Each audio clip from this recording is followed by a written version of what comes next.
Jura has made his way into the village, looking for answers from Naruto. Following the Tell Beast chakra that they believe comes from Naruto, they find themselves at Hima's footsteps. With the internal chaos taking place due to Boruto's arrival, this is the perfect time for Jura to kidnap Hima and get some of his questions answered. The state that Konoha is in is a perfect state for somebody to come and kidnap a person and then leave off with little confrontation, because the state that the village finds himself in is one of chaos and confusion. First of all, ever since Code attacked the village, everybody has been in hiding. We see no villagers when Jura and Hidari pull up.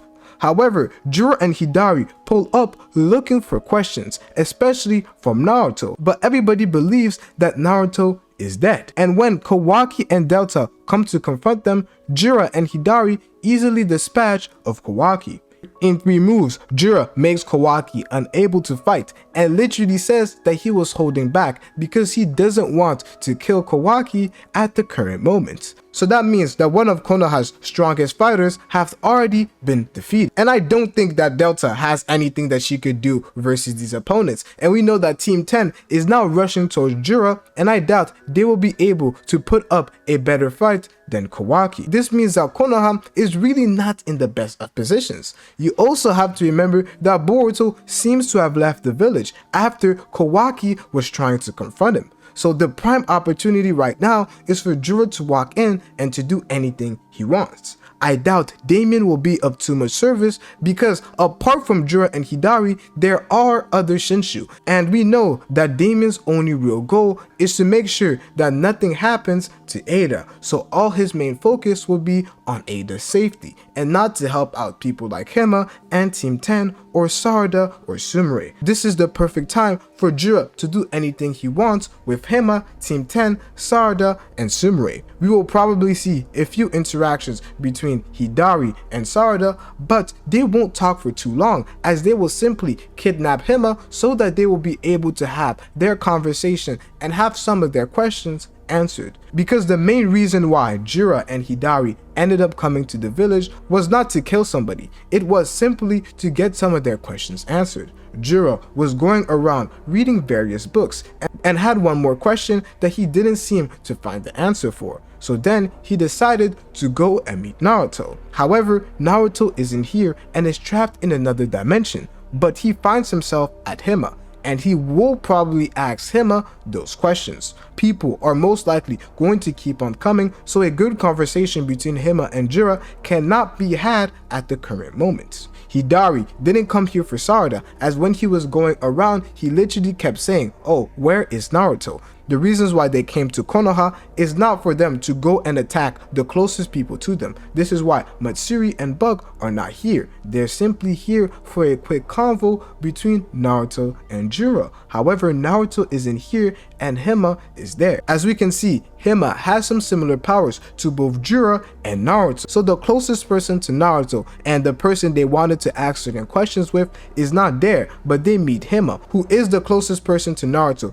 due to Jura literally mistaking her for Naruto. So we all know that Jura's goal will be for him to be able to talk to Hima and get Hima to answer some of his questions. Obviously, nobody is going to let this happen, but what can they really do? We know that Sarada is probably the best candidate to be able to do something. Mitsuki is still a little bit far, so Sarada could pull out something crazy, but there is no way that she's going to be able to defeat or even stall for much time against Jura and Hidari. I just don't think that is possible, and Team 10, they won't be able to do too much. However, Hima might pull off a great performance, because the side text that was given at the last page hints at Hima having to fight Jura or at least confront him. So I do end up seeing them fighting for a short while, but obviously Jura will still prevail. We might get to find out exactly what are Hima's hidden powers in the following chapter, or we'll just get to see Hima use the powers itself naturally, a bit like Gohan would do whenever he was faced into a big confrontation.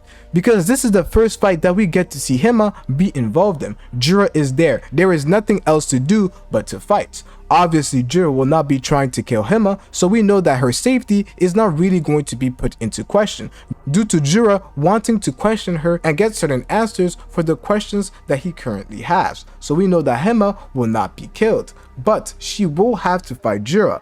And with everybody who will be trying to fight Jura who is only trying to have a conversation at the current moment, the best option for him to do is to isolate Hima, bring Hima back to their base, and then get some of these questions answered. And during this time when Hima is actually kidnapped, I believe that Hidari and the Shinshu will get to learn a lot more valuable information. They will probably get most of the information they want to know about Naruto, as Hima is literally the daughter of Naruto, but they will also come to understand everything that is going on regarding omnipotence and Naruto and Kawaki's major conflict. Hima probably doesn't know about omnipotence, but Hima will tell them that everybody believes that Naruto is dead, but she still has that feeling that Naruto is alive. With Kawaki still being left alive by Jura, the main question that he will have to face right now is, how am I going to be able to meet Naruto? Because Naruto is stuck in the Daiko Konen dimension that Kawaki has power over. But the first thing that a lot of people will say, is it really true that Boruto left the village? Is it really true that Boruto is away from the village? He could easily come back into the village with the flying Raijin. And this is definitely the truth, but I don't believe that Boruto will be allowed to confront Jura and Hidari when they make their way into the village. That's not what I believe is going to happen, because everything that is happening right here is quite intentional. I believe that Jura has calculated everything and has made plans for Boruto not to be able to interfere with everything that is going on. And there are a few abilities that Jura may have that may allow him to prevent Boruto from actually getting back to the Leaf Village. The first thing that we have to discuss is that Jura was able to listen to the conversation that Ida and Mitsuki were having, which is quite odd. We know that that's not a Renegon ability, but somehow he was able to do that. I'm not saying that he has clairvoyance or somehow has the Sharingan, but it is quite intriguing for him to be able to know exactly what conversation Ida and Mitsuki were able to have. So if this is the case, it could be possible that Jura knows exactly where Boruto is himself. And if that's the case, I don't believe that Boruto will be able to make his way back. As during the conversation that Ada and Mitsuki were having, Ada said that she wanted to meet Boruto soon. And we had already seen that when Kawaki and Delta went to go find Boruto, Shikamaru already told Boruto that Kawaki was coming. So Boruto used his flying Raijin and made his way out.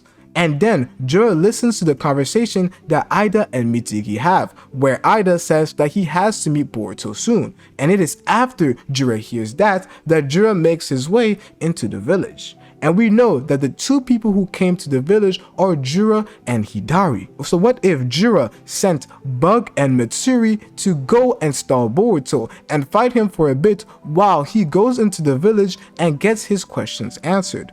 We know that there is some sort of relativity between Boruto and Hidari, so the only person that we know right now, apart from maybe Damien, that could put up a good fight would be Boruto. So Jura may have planned on stopping Boruto from coming back into the village by getting Bug and Matsuri to stall him wherever he is at.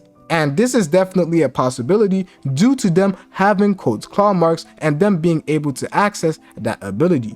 Jura literally used the claw marks to be able to make his way into the village. And we know that they have control over the clawgrams. So wherever a clawgram is, they could easily be able to spawn in that same location. That now would make everything go according to Jura's plan and literally be the perfect moment, and him kidnapping Hima will be the villains literally taking a W in some sort of way, as most of the times we barely get to see villains actually accomplish some of the things that they want to do. We haven't seen most of the villains accomplish what they want. We know that Momoshiki was talking about taking over his Boruto's body after he went through so much despair, but that didn't happen because Boruto did not despair or consider it as him losing everything. We also know that Ishiki was trying to go and plant his karma on Kawaki, but that didn't work as Kawaki used a shadow clone. Jura being able to come to the village casually and kidnap Hima would be one of the first Boruto villains accomplishing a part of their goal, and I would love to see that happen. And then the next step would be how to get back Hima, and that's going to be quite interesting, as it's going to be quite hard for them to make it into that dimension. We know that Code feared that Kawaki or Boruto would make their way into the Ten Tails location, so he decided to change the coordinates so that this wouldn't happen. The second thing we know is that the only way Boruto made it into that dimension was after placing a flying Raijin onto Code. He didn't actually place a flying Raijin into the Ten Tails dimension, so it might be hard for him to actually go there. And when I'm saying flying Raijin, I mean the frog. The frog that Boruto placed on Code was what allowed Boruto to be able to make his way into that dimension. And this was the only way that Boruto was able to make his way into that dimension. It was using the flying Raijin that the frog had a hold of, which means that Boruto cannot use the karma because Code changed the coordinates, and cannot use the flying Raijin because it was only connected to that frog. So it is literally impossible for Boruto to make it into that dimension with the current information that we know of, or having to come up with a completely new plan for him to be able to go and save Hima. And it is also possible that they are not in the Ten Tails dimension, as when we look at where Jura's team is meeting, they are meeting in a place that we have never seen before. Maybe it's a part of the Ten Tails dimension that we just didn't get to see, but it could be the case where they are in a dimension that is completely different, where they literally move the Ten Tails body to a different dimension so that nobody could have access to it, which will make it even harder for Boruto or even Kawaki to go and save Hima. This will give Jura the perfect amount of time for him to have any discussion he wants with Hima, and potentially even alert Hima of some of the abilities that she possesses. So since this is my first video back from the chapter review, I wanted to answer a few questions and get some of y'all's reactions to the chapter, because this chapter was amazing and covered a lot of different elements.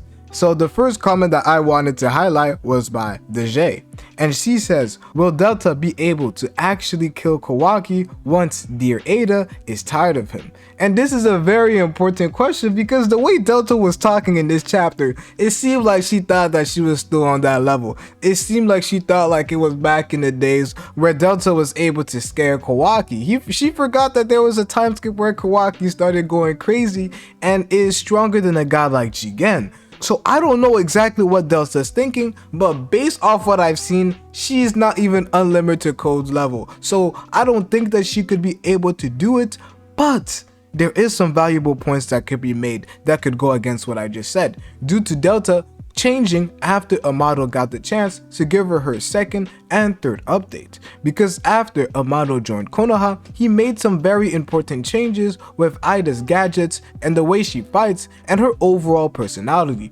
Obviously, we can see that this Delta is a lot kinder. Whether this is because of Ida or not, I don't know what you agree with, but we can definitely see a level of change. A lot calmer and a lot less sassy as she used to act. But that's not the only change. We also saw when Code tried to invade the village that Delta could fly. She was suspended in the air without using any of the rocket ships. So for everybody mentioning that Delta is not only able to fly, no, that isn't the case. Delta could fly way before. So we can already see that some of Amado's updates may have caused Delta to change in some way. Is that what is going to allow Delta to be able to kill Kawaki? I still don't think so, due to Delta really not even doing anything against Jura. If they wanted this to actually be a case, Delta would have at least tried to hit a blow. She didn't even move, she just reacted to everything, couldn't even help Kawaki, and when Kawaki hit the water tank, she went to go help him. That is not too much. I don't think she's all that, in my personal opinion. The next question is by Jordan Grant, and he says, so am I the only one who noticed Delta is flying differently?